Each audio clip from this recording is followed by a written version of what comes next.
To find your travel type, you will need to feel inside what you want and also what you don't want. Remember that you can travel exactly how you want to. This is your dream coming true.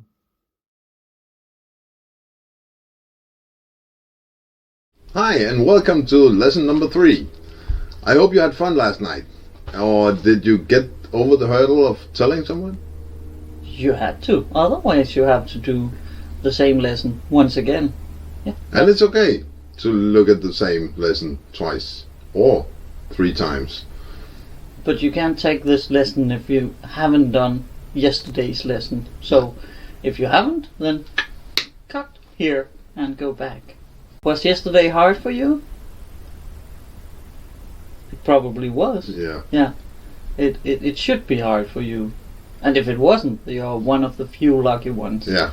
So, now we continue today to find out what your travel type is. And that means, are you into glamping, or are you into hiking, or you really find the kind of way you want to travel.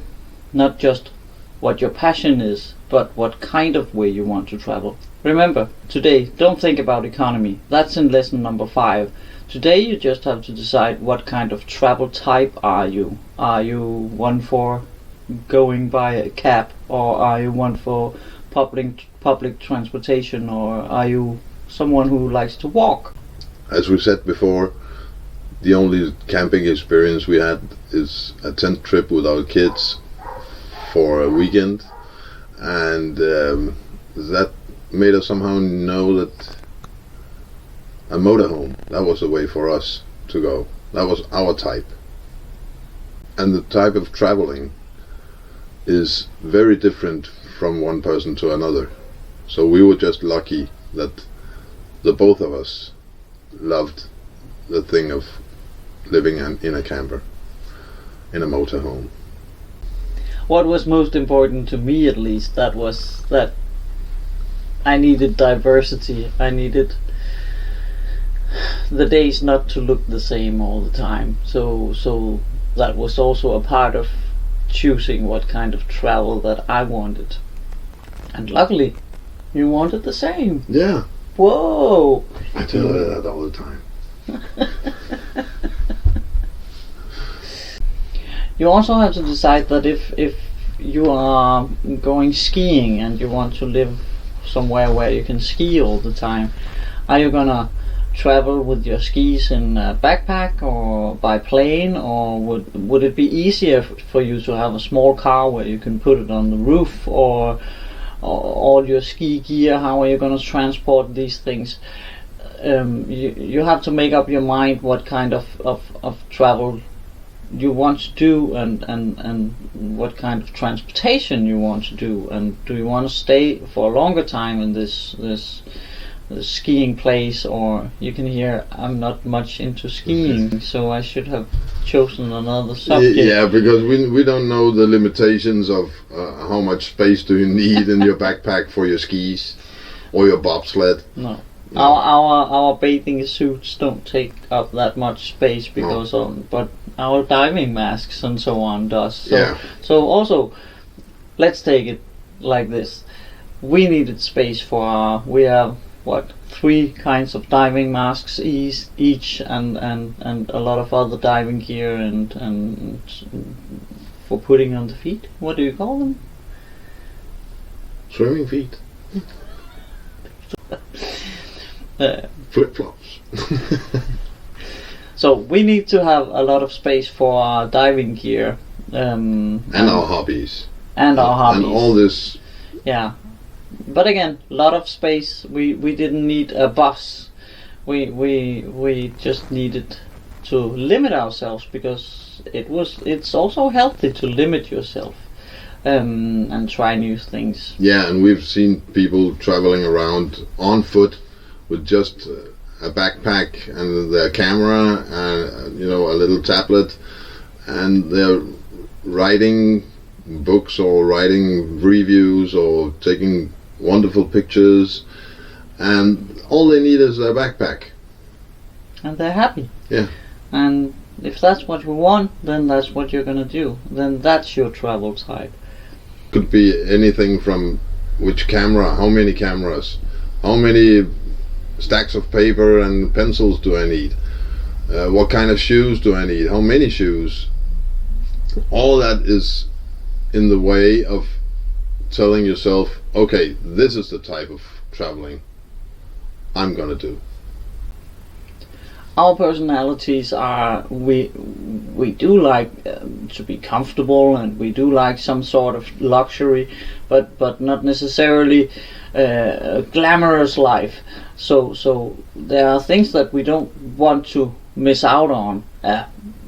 Being able to wash ourselves in the morning, for instance, or have a proper bath a few times a week, or some like it very luxurious, and some like it just have a bath or two once a week.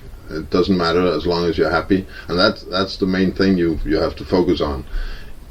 If it makes you happy, then that's the right way you're going. We have a friend that loves to go hiking and just taking bath in the lake and wherever he can get hold of some water. That's not the kind we like. But if you're into that, that's cool. Or maybe you're just one that loves spending time on hotels and having a clean bath every day. And then that's for you. We talk a lot about bathing, but it can also be, do I accept to go out even to the grocery store without wearing makeup, or if you're a man, without having a freshly ironed shirt on, or is your shirt clean?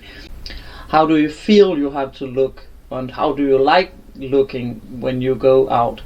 Of course, some sorts of travel can fulfill those wishes or those demands that you have, so you have to decide on another kind of travel. Yeah, and the traveling type is also, do you need to stay one place at a time for a longer period, or do you need to change your views every time? That was one of the things also for our motorhomes. We knew that the sightings and the things we were going to see were different from day to day. And maybe you're more to lend your house out to someone, or your apartment, and lend another one in another country and be there for a month or two, maybe half a year, 6 months, I don't know. But that's a type of traveling you need to decide on. What do you really like when you're having your everyday, because this is going to be everyday for you? What is really important? Do you want all your books around you? If you have 1,000, it's going to be hard to travel with your books, but do you need books with you, or do you need your computer with you? Do you demand hotspots or Wi-Fi? Do you demand peace and quiet and no telephone, or what are your demands?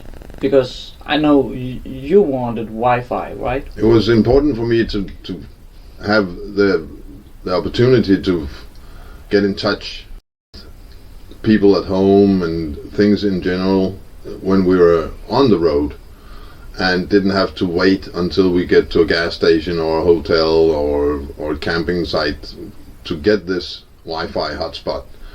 It was important for me to, whether I was in the mountains or down at the lake or really out far out, it was important that we could get in touch with people, and we could get on the internet, we could seek information or whatever we needed.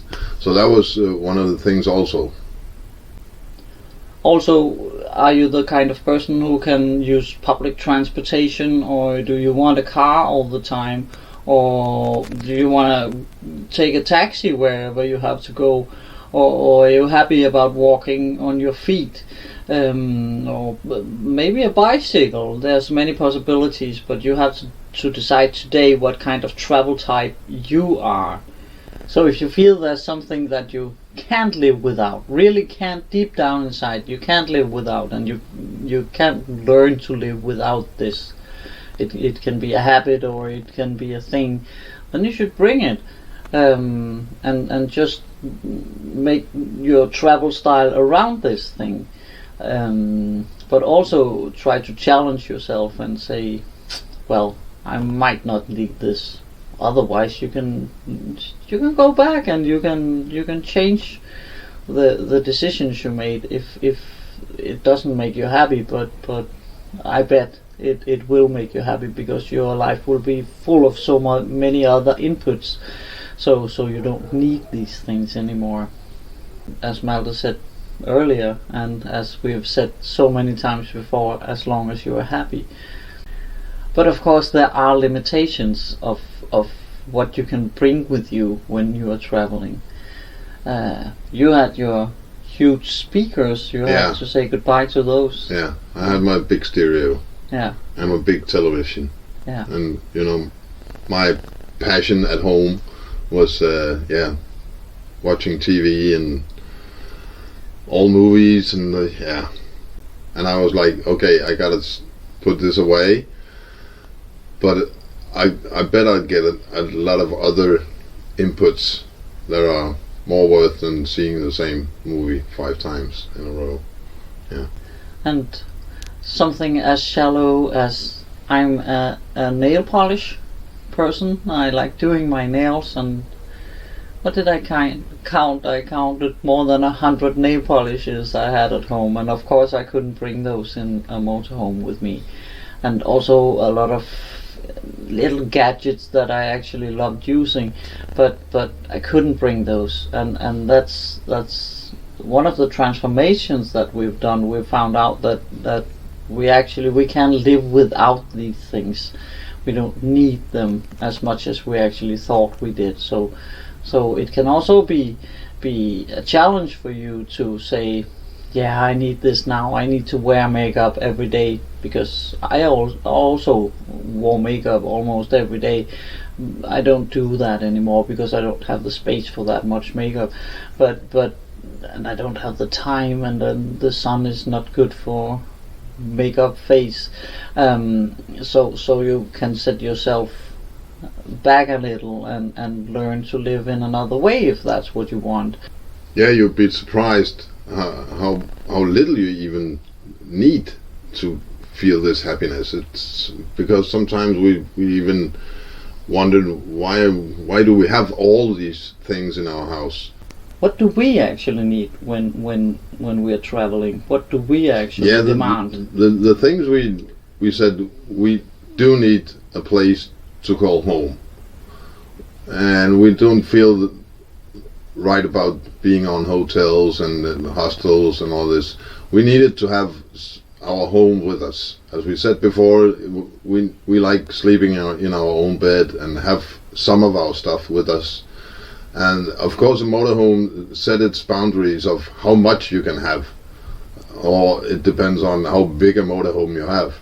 But again, the type of traveling you're going to make is also a very important thing, is how big is this thing you're traveling with. Because we could have this big giant bus and have almost all our things with us, but then we wouldn't get to these small towns that we needed to go to. And if you're all right with a rucksack with the most essential things in, then that's fine. The most important thing is that you are happy when you're doing it, while you're doing it. And to me it was important that I could bring some of little gadgets that I make jewelry with, and a bit of paint and stuff that I could be creative with. I had to have these things around me because I'm not the type that just watches television whenever I have some spare time. I know that Malte, he can watch television. Yeah. It was important for me to because it was gonna be everyday life. I needed my PlayStation, I needed my television, I needed things that was my kind of recreation when we weren't doing things. Eva had her hobbies, and my hobby is more electronic, so that's more television and games and stuff like that. That was important for me to have with me all the time. We haven't been talking a lot about the glamorous life, but it's also out there. You can be a person that likes to go to the big fashion cities, and you want to eat at the expensive restaurants, and you want to live at the expensive hotels, and that's also fine if that's your travel type. You just have to decide that this is what I'm gonna do. Also, if you decide on, well, I'm fine with camping, I would love to go camping, you have to decide, are you the glamping type where it has to be a tent that's really luxurious, or are you okay with this 2-person tent in your backpack and just camping in the woods? So there's so many different ways of doing everything. Or also, if you are a hotel type of person, are you into luxurious hotels, or are you into hostels, or are you into bed and breakfasts? Because this is going to play a role in the rest of your planning for your travel. As I said, in lesson number 5 we are talking about economy, and you have to decide your travel type to find out, what do I actually need to start traveling. Can you recall some things that you absolutely didn't want? I absolutely did not want tourist attractions or tourist destinations, because every time I went there it was like not what I expected. And when I take a look back on this type of traveling we did or we are doing, it gives me so much more input and so much more ways of looking at both the country and the people living in it. I can see that much more close than if I go to a place there are only tourists. We knew that we didn't want to travel by airplane all the time, all the fuss in the airports and so on. Again, we wanted something that was our home. Also because when you're traveling by airplane, you're going to a destination, and then you feel like you are locked in this destination to do your exploring there, and then you take another airplane to another place, and then again our type was to see more than you do when you go from place to place. We wanted to see the road to that place, and what it brought us by doing that was much more than I expected, actually. To us, it was also important that we had some food that we liked, and home cooked meals. That was also important for us. It's okay to eat out once in a while or a few times every week. We love eating out. We love eating out, but you also get pretty tired with having to order something, and sometimes it's really good and sometimes it's not so good. And actually, for me, I can say that I enjoy cooking, so that was also important.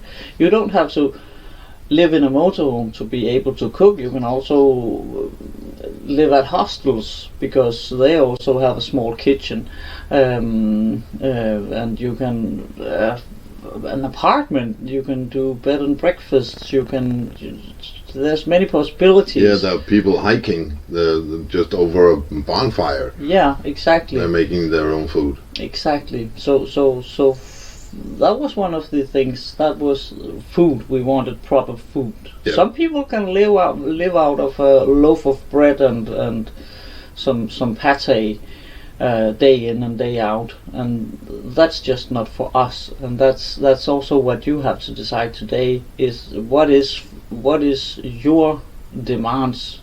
So all in all, what we needed was a home, and we needed the possibility to move a lot and move where we wanted to go, and we needed to be able to cook, and we needed some sort of personal hygiene, and we needed a little space for our personal items, what was our interest, and and we needed real nice clothes, not just some rags we put on, because we actually we like to look okay. Yeah. Not for other people, but to feel comfortable. So that was our demands when we had to decide for our travel type, and so we had to buy a motorhome.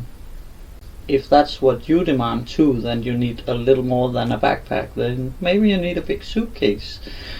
Or maybe you need to check into a hotel, or maybe you need to change homes with someone. That's also a way of traveling, that you lend your home to somebody and then you move into theirs, and the other way around. There are so many possibilities. And you'll still be a full-time traveler because you'll be moving on. You're not living in the same place forever. So you're still a full-time traveler and you're still exploring. The reason why we also knew that we wanted to be able to move more was because the space in a motorhome is pretty limited. Yeah. So the world is like our front yard, and we like to change the scenery in our front yard and not just having it as a parking lot, but we also need to get up in the morning and see something new, some mountains or lakes or something. That's what we desire, and that's what has to be included in our way of traveling.